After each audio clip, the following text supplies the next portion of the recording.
प्रणाम देवी सरस्वती। आइए देवी गंगे, प्रयाग में आपका स्वागत है। हे महादेवी सरस्वती, मुझे क्षमा कर दें। आवेश में आकर मैंने आपको श्राप दे दिया था। देवी गंगे, श्राप तो पहले मैंने आपको दिया था। नहीं महादेवी, आपका दिया हुआ श्राप तो मेरे लिए वरदान सिद्ध हुआ। उस श्राप ने मुझे भगवान शिव की जटाओं में स्थायी निवास दिया। उसी श्राप ने मुझे मानव कल्याण का मार्ग दिखाया और उसी श्राप के कारण मैंने धरती पर पुनः अपने हरि के चरण पखारे। कितने ही ऋषियों मुनियों ने आरती द्वारा मेरा भव्य स्वागत किया। महादेवी, मैं पुत्र भगीरथ के साथ उसके पूर्वजों का कल्याण करने जा रही हूं। हे महादेवी, सच पूछिए तो मैं आपके प्रति अपना आभार प्रकट करने आई हूं। मुझे आपका श्राप देना अनुचित नहीं, उचित था, क्योंकि मैंने विष्णु लोक में मर्यादा के विरुद्ध कार्य किया था। उसे भूल जाइए देवी गंगा। जलधारा बनने के पश्चात मुझे अनुभव हुआ कि ज्ञान और कला के साथ साथ संसार में अन्य वस्तुओं का भी अपना महत्व है। मैं तो जीवन को विद्या देती हूं, किंतु देवी गंगे, आप तो जीवन दायिनी हैं। आप स्वयं जीवन देती हैं। हम सब ब्रह्म की उस शक्ति के अंश हैं जो सृष्टि पर उपकार के लिए प्रकट किए गए हैं। यहां मेरा कार्य संपन्न हुआ। मैं ब्रह्मलोक जा रही हूं। देवी गंगे, आपकी यात्रा तो अभी बहुत लंबी है। अभी तो यहां जलधारा कालिंदी से आपका मिलन होगा, जिसे लोग यमुना कहेंगे। आपकी यात्रा शुभ हो। मैं विदा लेती हूं।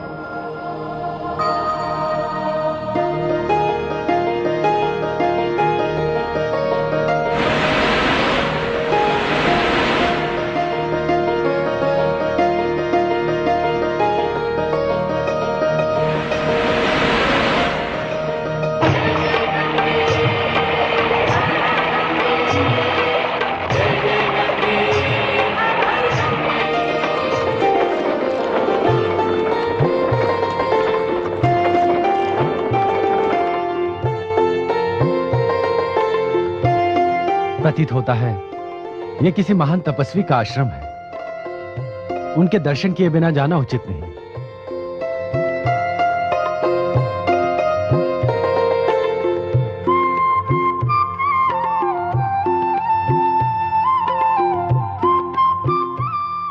मैं आपकी क्या सेवा कर सकता हूं? क्षमा कीजिएगा, क्या मैं जान सकता हूं यह सुंदर और पावन आश्रम किसका है? क्या हम आपका परिचय जान सकते हैं? मैं भगीरथ हूं। भगीरथ अर्थात महाराज भगीरथ? महाराज था, किंतु अब तो वैरागी हो गया हूं। आइए, आपका स्वागत है।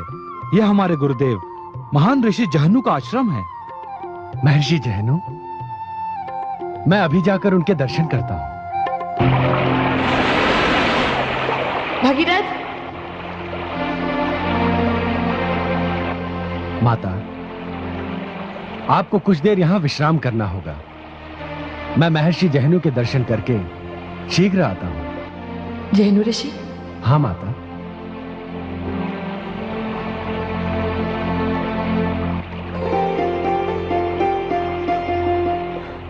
भोला भगीरथ नदी को रुकने के लिए कह रहा है। प्रतीक्षा के लिए तो मुझे अपनी दिशा बदलनी होगी, और दिशा बदलूंगी तो मेरे समक्ष जहनु ऋषि का आश्रम पड़ेगा।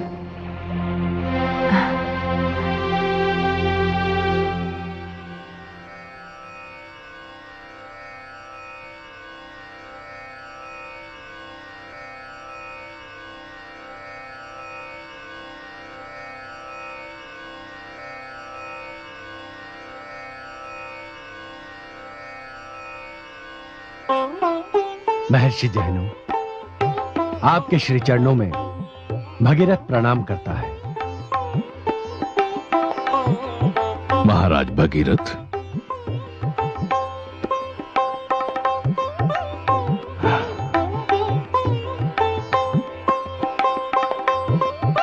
मैं आपकी ख्याति से परिचित हूं, किंतु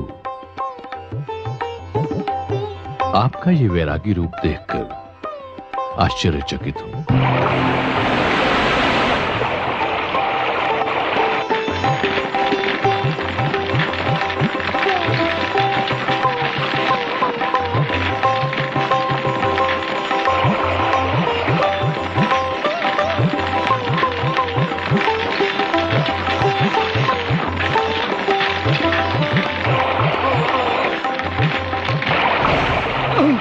ये किसका दुस्साहस है? किसने किया होगा ये अनर्थ किसने किया होगा?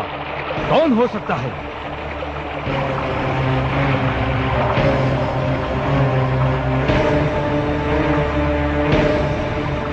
ये दुस्साहस किसने किया होगा? कौन हो सकता है? ये कौन मायावी है जिसने जहनु के आश्रम में इस प्रकार प्रवेश करके यज्ञ के अनुष्ठान को भंग करने की चेष्टा की? महर्षि, यह कोई मायावी नहीं, यह तो माता गंगा है। गंगा? गंगा का यह दुस्साहस, ऐसा व्यवहार, ब्रह्मलोक में अपनी मनमानी करने वाली, शिव की जटाओं को चुनौती देने वाली गंगा, ये जहनु का आश्रम है। ये धृष्टता यहां सहन नहीं की जाएगी।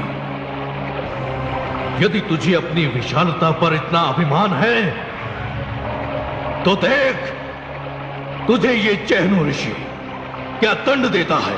त्राहिमाम महर्षि, त्राहिमाम, त्राहिमाम।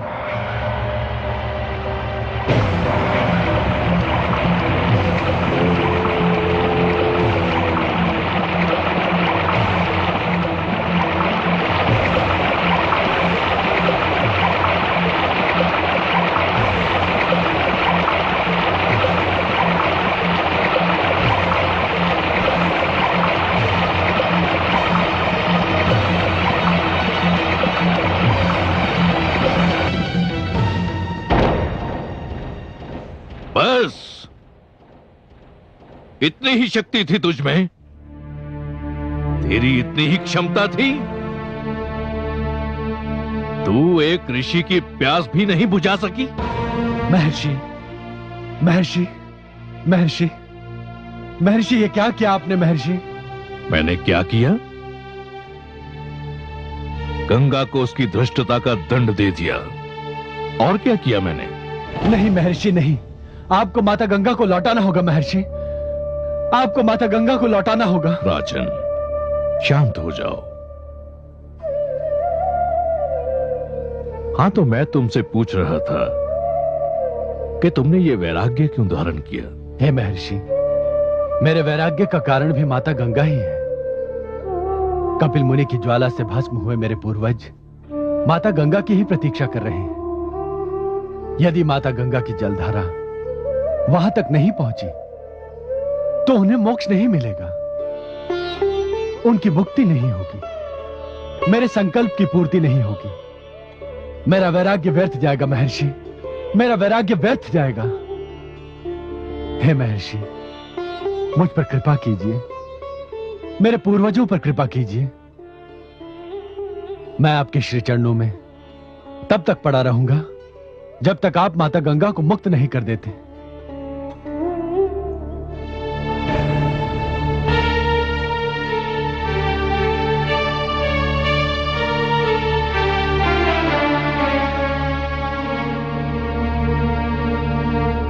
गंगा पर तो नहीं, किंतु मुझे तुम पर दया अवश्य आ गई। तुम्हारे त्याग, तुम्हारी तपस्या, तुम्हारे संकल्प के लिए मैं इस चंचल गंगा को मुक्त करता हूं।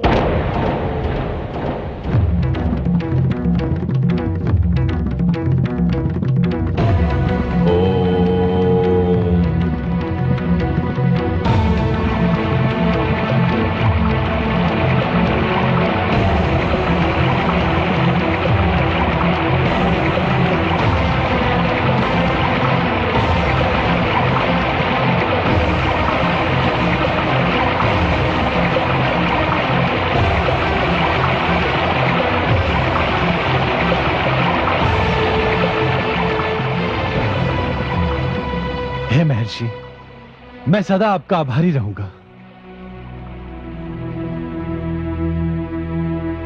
आयुष्मान भव।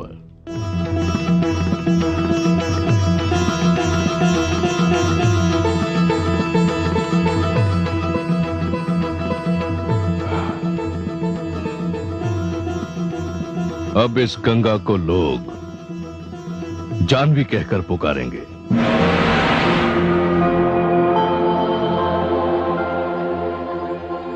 माते, क्षमा करना पुत्र, मैं बाल्यकाल से ही चंचल स्वभाव की हूं, किंतु मैं क्या करूं पुत्र, जैनु ऋषि का आश्रम मेरे मार्ग में जो आ गया था।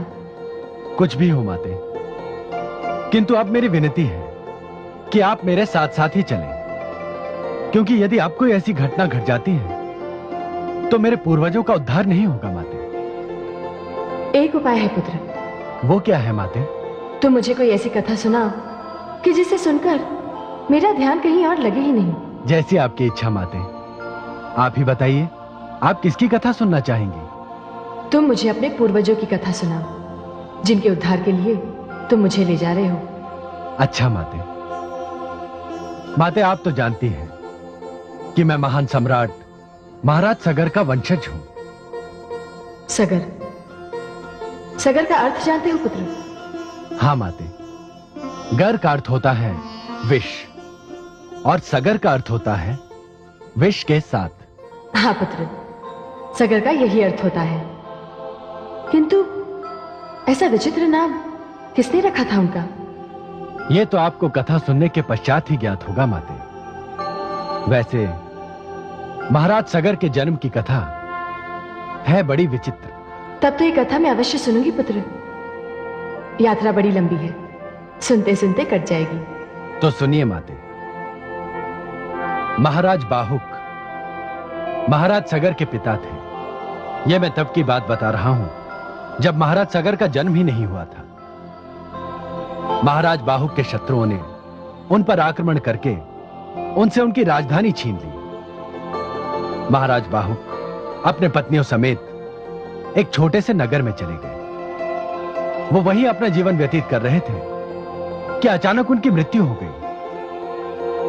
जब अंतिम संस्कार के लिए चिता पर उनका शव रखा गया, तब केवल उनकी पटरानी उनके साथ थी। वैसे तो महाराज बाहुक के 12 रानियां थी, किंतु उनकी महारानी केवल एक थी, जिसे पटरानी कहा जाता है। उनका नाम था करुणामयी। उन्होंने यह निर्णय ले लिया कि वे अपने पति के साथ चिता में प्रवेश करेंगी।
पुरोहित जी।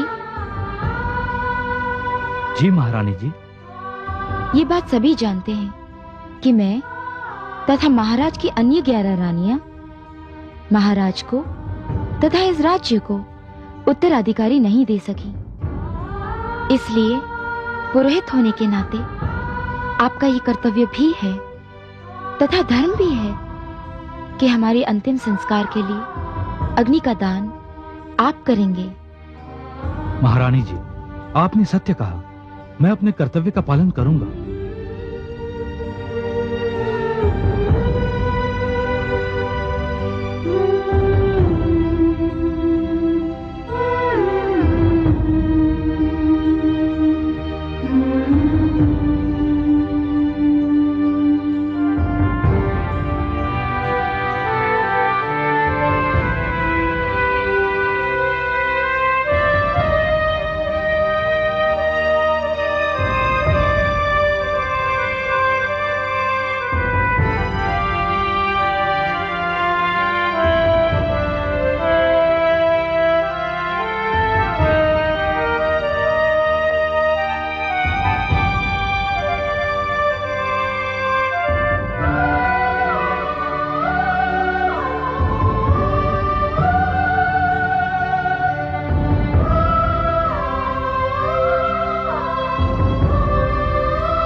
पुरोहित जी, रुक जाइए।